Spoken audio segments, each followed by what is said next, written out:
flurry of violence against Muslims by Hindutva in Leicester.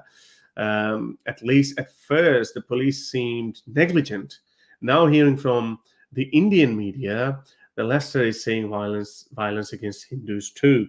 So I first saw some tweets, videos where Muslim gangs were attacking Hindus, and these terrified people were filming it from up above, from the balconies, that, hey, look at this, what's going on. So I thought, oh, okay, here we go. So Muslim gangs, mostly of Pakistani descent, here we go.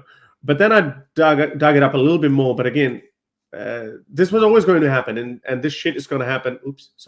But this crap is going to happen outside of India and Pakistan as well. So Pakistan exported the idea of behead those who insult Muhammad. And we see that. It's basically Islamic value, but some other Muslim countries did not take it as seriously as Pakistanis did. Okay, so this slogan started from Pakistan. Now we can hear the same chants in India as well, and we can see the same behavior by Pakistanis or other people who are inspired by that in these Western countries as well. So ideas are never static. Ideas never stay in one place. It used to be the case, but thanks to social media, they are exported very quickly, very rapidly. They're memes, basically. So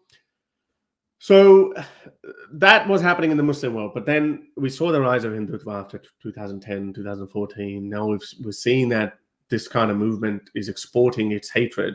We're seeing that in Canada, where this Canadian-born Hindus are saying, like, oh, Muslims are this and that. They should be, beaten up. They should be deported. All of them, blah, blah, blah. There was this very famous viral video, and I think Mali Sakari knows this guy too. He's very famous in those Canadian equivalent of public speakers corner or whatever. So now we're seeing this violence, and I already know what Hindutva people are going to say. They're going to say, wow, of course, every action has an equal and opposite reaction. Muslims do this, so now we're doing this to them. So they're going to say that. Okay, I get that. But I'm sorry, I can't support either side. So here it is. 5 Pillars is reporting. Yes, this is just a quick search I just looked up. So gangs of Hindu youths are terrorizing Muslims in Leicester. Now, this happened 5 days ago. If you know that Pakistan won a cricket match against India, and a lot of, this violence erupted. So gangs of drunken Hindu youths have been terrorizing Muslims in Leicester, local activists have told 5 Pillars.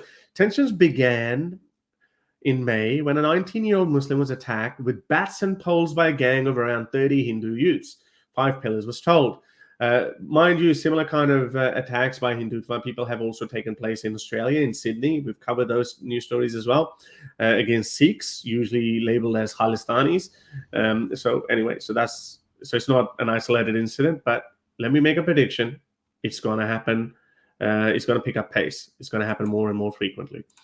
Anyway, so the 19-year-old was hospitalized, and the incident was reported to the police, but the perpetrators have yet to be charged. On 28th of August, after an India-Pakistan cricket match, a large group of Hindu men marched through the streets of Leicester chanting, "Death to Pakistan." This is a common chant in India. We hear that all the time. And obviously that was, as long as you do that in India, there are no Pakistanis around, so it's not going to happen. Yes, they usually call Muslims, Indian Muslims, Hindutva usually label them as Pakistanis. It's a common slur that, why don't you go back to Pakistan? And they say, well, we are Indian Muslims, so why should we go to Pakistan, etc., blah, blah, blah. Anyway, so we led to clash. A Sikh man who was trying to stop the chants was also assaulted, as was a police officer. According to locals, 2 days ago, another 19-year-old Muslim was attacked by a gang of Hindu men after he went out to smoke a cigarette late at night. The incident happened after another Pakistan-India cricket match. The Muslim was accused by celebrating the Pakistan victory by throwing eggs at people. He was subsequently hospitalized. And last night, there was a meeting in Leicester about the incident attended by over 300 people, including police representatives. After the meeting, a group of Muslim men marched through areas of Leicester to show their presence. Clashes and standoffs with the police occurred until about 11 p.m. So it's a little bit more than that. So Muslims are no saints either. And I'm not going to put a blame only on one side. So this is an Indian leftist news outlet, The Print. Look what they're saying. So they're saying Pakistani organized gangs target Hindu areas in Leicester. And lots of videos have emerged since then. September 8, in a horrifying incident, Pakistani organized gangs were seen vandalizing and terrorizing Hindus. I've seen some of those videos, so it is true. The violence took place on August 28th after India won the match against Pakistan in Asia Cup. Various videos and reports have been circulating on social media about further attacks following the last weekend. So, trouble in Leicester, UK, Pakistan. Oh, Paki Muslims? They've done that on purpose. The Pakistani Muslims. What? How can you write that? Hindu households desecrating religious symbols using racist slurs. Mushriks, quite possible. Gangs running riots and escalating attacks on Hindus. Innocent Hindus have been terrorized in their own properties. So there is this same thing happened with Muslims as well. They called it Islamophobia, and now Hindus are trying to popularize the term Hindu-phobia. And look, let me tell you, there is hatred for Hindus in the Islamic psyche.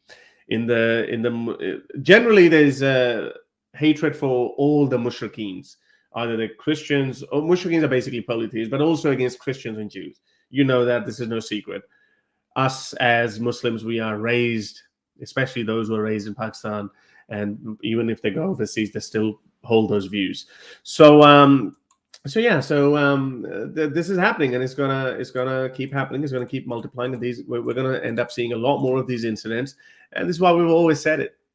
These cultural lines, these ethno-religious divides, they are a thing of the past. This is why nationalism is a curse in my book. This is why religion is a curse in my book. We're all humans, and we should all work towards similar values. Yes, okay, sure. You want to argue which values are better values? We can argue till cows come home. But eventually, that would be the goal of humanity. Look at the European Union. Yes, it's not perfect, but this is a concept that goes beyond nation states. Nation states, when borders were carved up in the 17th century, and people thought, okay, well, this is a way forward. The age of empires is done. Now the time for borders has started, and that we saw what happened after that. People were spewing nationalist venom against each other, against your neighbors. We saw what happened in the form of 2 world wars, even though people had similar kind of values, but Germans were saying, oh, these British and French, they're the evil ones, and Russians and blah blah blah. But then they came to a conclusion that, okay, well, we can't just keep spewing this venom against our neighbors, because that's always going to end up in one form, and that's going to be a war. And war, we know what happens after these wars. So they decided, okay, let's come up with something like European Union. And other countries have formed similar kind of alliances as well. The US and Canada, they have border disputes. But I said, well, you know what? Screw it. America is never going to attack on Canada, and Canada just doesn't have the power to attack the United States. But the point is, those disputes can stay there. Whatever dispute you have, they can stay there. But you can, because you have common values that unite people, and that's the reason why there's never going to be a war between the United States and a democratic country like Germany or France or England. They might have a lot of disputes amongst each other, but that's not going to happen.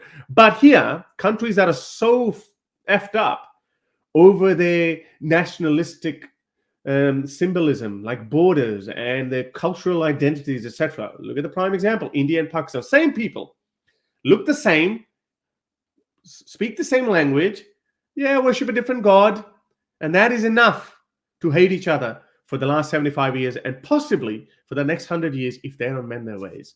So this hatred, Hindu, Muslim, this thing is going to keep happening unless we work towards a common goal. You might think that it's a very idealistic utopian world. It's not. We've already seen it. We've seen it in the form of European Union. Yes, Brexit happened. Frexit is on the cards. Those things, these are normal ups and downs, and peaks and troughs in a graph. And when you zoom out 50 or 100 years, that's just going to be a little blip. You might not even be able to see it. So that's just sad state of affairs. Unfortunately, you're going to see that in United States as well. I think we covered this news story last week, or maybe in my Urdu show or English show. I think we covered that one, where Hindutva gangs were running amok in India as well. They were they rented a bulldozer to show solidarity with Adityanath Yogi and Prime Minister Narendra Singh Modi. Why? Because that's what they're doing. They're bulldozing Muslims' houses in India. Why are they doing it? Well, those Muslims are a little bit naughty people too. So so they've come up with a new idea. Instead of charging them with rioting or disturbing the peace, etc., instead of charging them with that, what they say, okay, well, we're going to go to your house, we're going to demolish your house, given that it's built illegally. Yes, houses, if houses are built illegally, because you're semi-civilized countries, there are a lot of houses that are built illegally. I'm sure there'll be Hindu houses built illegally too. But what kind of a solution is that? Instead of charging them with the appropriate charge, you go and bulldoze their house. So anyway, so that's pathetic. What's happening in India? But they're doing that. Educated Indians or educated Hindus are doing that in India to show solidarity with these kind of people. So sooner or later, you're going to start seeing these clashes between Hindutva and Muslims in America as well. So it's coming soon to your closest neighborhood. Stay put. To help me produce more videos like these, support me on Patreon or PayPal.